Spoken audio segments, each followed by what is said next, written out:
Welcome to the Real News Network. I'm Jeff Solnor in Baltimore. Both pro and anti-government forces are rallying in Venezuela today ahead of a peace conference called for by Venezuelan President Nicholas Maduro.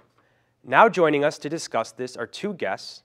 In Caracas, we're joined by Miguel Tinker Salas. He's a professor of Latin American history, Panoma College, author of The Enduring Legacy, Oil, Culture, and Society in Venezuela, from Duke University Press. His forthcoming book is Venezuela, What Everyone Needs to Know. And in Washington, we're joined by Alexander Main, Senior Associate for International Policy at the Center for Economic and Policy Research, where he focuses on U.S. foreign policy in Latin America and the Caribbean. And he's also consulted for the Venezuelan government and the City of London. Thank you both for joining us, and let's start with Miguel. So Miguel, you're in Caracas right now. There's reportedly both pro and anti-government rallies happening today ahead of this peace conference called for by Nicholas Maduro.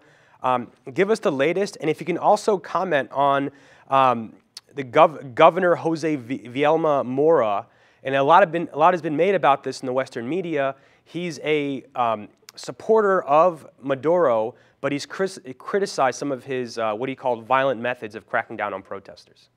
Well, no, Vielma Mora said that he was against using repression against the population. I think most people in Venezuela, including most supporters of Nicolas Maduro, would agree with that statement. So I think that Vielma Mora was clarifying his position in relationship to what's happened in Táchira, where the protests have been, by the opposition, have been somewhat very violent in confronting the National Guard.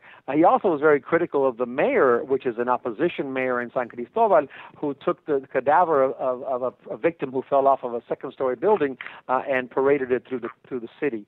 So we have that. But what's happening in Venezuela today have been a series of protests and counter-protests on the part of the opposition. It was Women for Peace. Interesting enough, last Saturday, the government and Maduro and others had also a rally of Women for Peace. On the government side today, there was a protest sponsored by the Patriotic Pole and the government. The Patriotic Pole is the group that includes all of the supporters of the government, and it was the social movements and peasants, campesinos, who gathered in Caracas on the eve of a peace conference. What you have is much of the protests reduced to essentially 18 different municipalities, and even within those municipalities, it's not the entire municipality. Friends tell me in western Venezuela that, for example, it's a tale of two cities, whether it's San Cristobal or Mérida. Actually, one side some neighborhoods are actually with barricades, and others are functioning as if it was a normal day of work. So that's it would be, I think it's a misnomer to consider that we're confronting a massive outpouring by millions of people. In fact, we have pockets of protests taking place in Caracas and in interior Venezuela.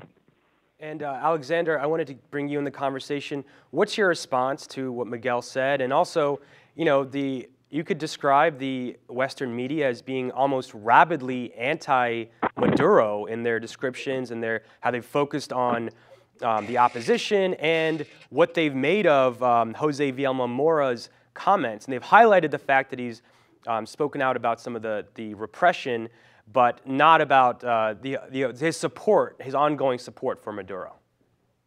Yeah, absolutely. Well, in terms of what Miguel said, I mean, he's absolutely right. We're not looking at a generalized phenomenon in terms of these protests.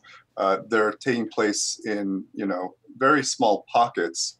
And, an important thing to note as well is that they're taking place essentially in middle class and upper middle class neighborhoods.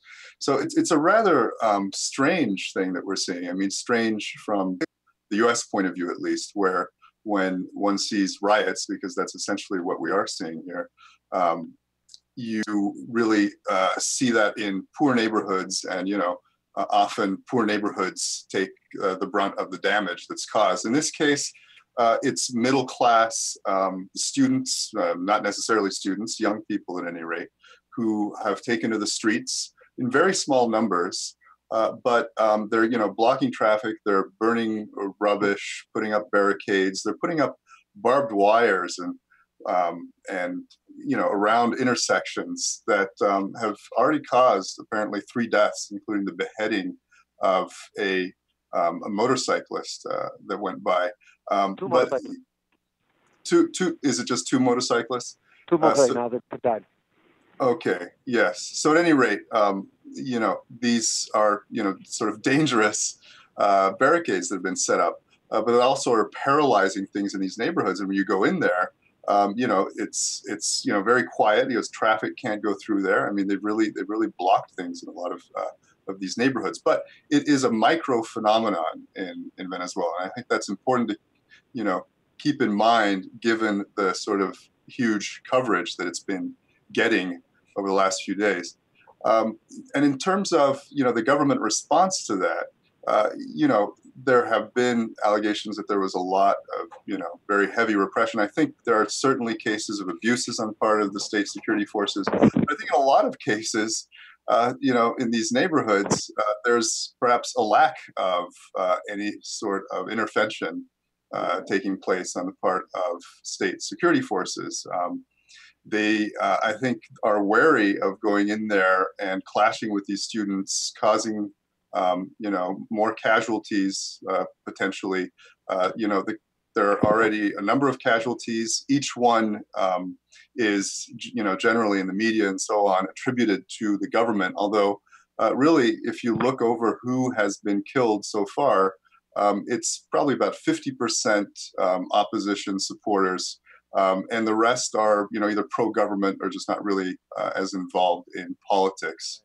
So, these are things that are not really being covered in the mainstream media. Right. Miguel, how much of these protests are expanding into the urban working class? Because if you just read the headlines in the Western media, they're all about the protests broadening and growing.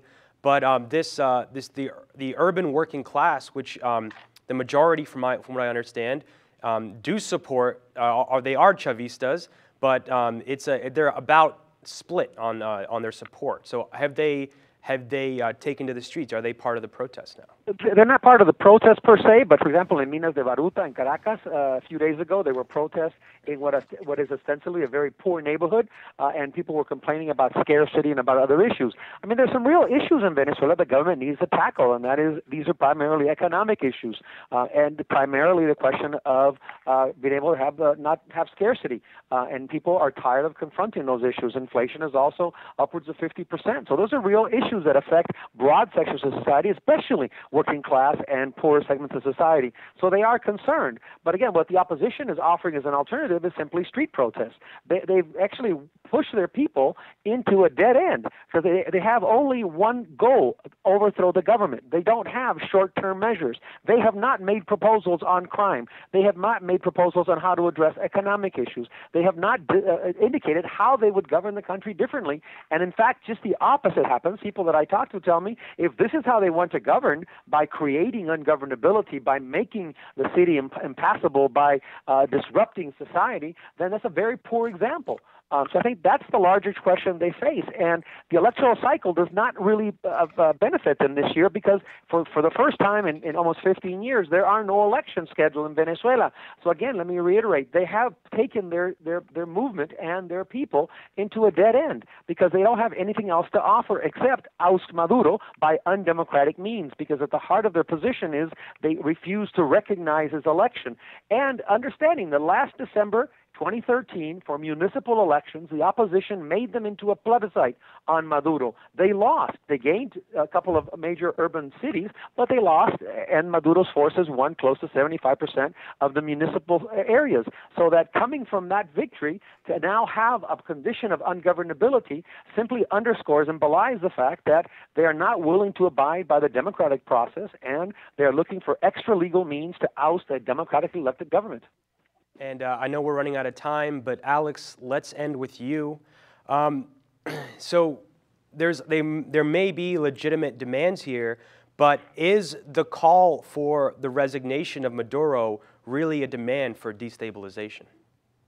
Well, absolutely. I mean, these are destabilization tactics. When you paralyze neighborhoods and smoke them out and terrify entire communities, which is what these small groups of young people have been doing for the past 10 days or so, that is the objective. And, I think it's important to underline that this is not a new thing. This has happened many times now over the last 14 years, ever since Venezuela first elected Hugo Chavez, that the opposition is engaged in these destabilization tactics, sometimes with a temporary success, as was the case in 2002 during the April 2002 coup.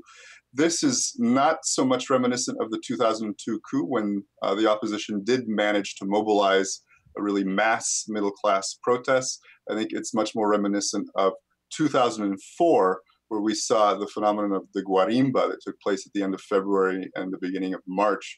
The guarimba is exactly what we're seeing now. It is creating chaos with small groups of people that are setting up barricades, that are threatening anybody who comes close to them, that are burning things, that are damaging public property, etc., trying to provoke actually a very strong response from state security forces in order to sort of try to get a snowball effect and try to get a more generalized rebellion. Well, as I said earlier, there hasn't actually been much repression of these protests, at least not recently. I think it's been, fairly minimal. And so, they're not really managing, I think, to mobilize more support. But in the meantime, I think the really tragic thing for the opposition is that the radical sector of the opposition sort of has the upper hand, as the support of the private media in the country and so on. They are not about elections. They're not about constitutional processes. They're about, getting rid of this government immediately, and that's what they've made clear. We're going to have to leave it there, but Alexander Main, thank you so much for joining us. Thank you. And Miguel Tinker Salas, thank you for joining us from Caracas. Thank you very much. You can check out all of our coverage on Venezuela at therealnews.com. And if you enjoy and appreciate our extensive coverage, you can also donate at therealnews.com. Thank you so much for joining us.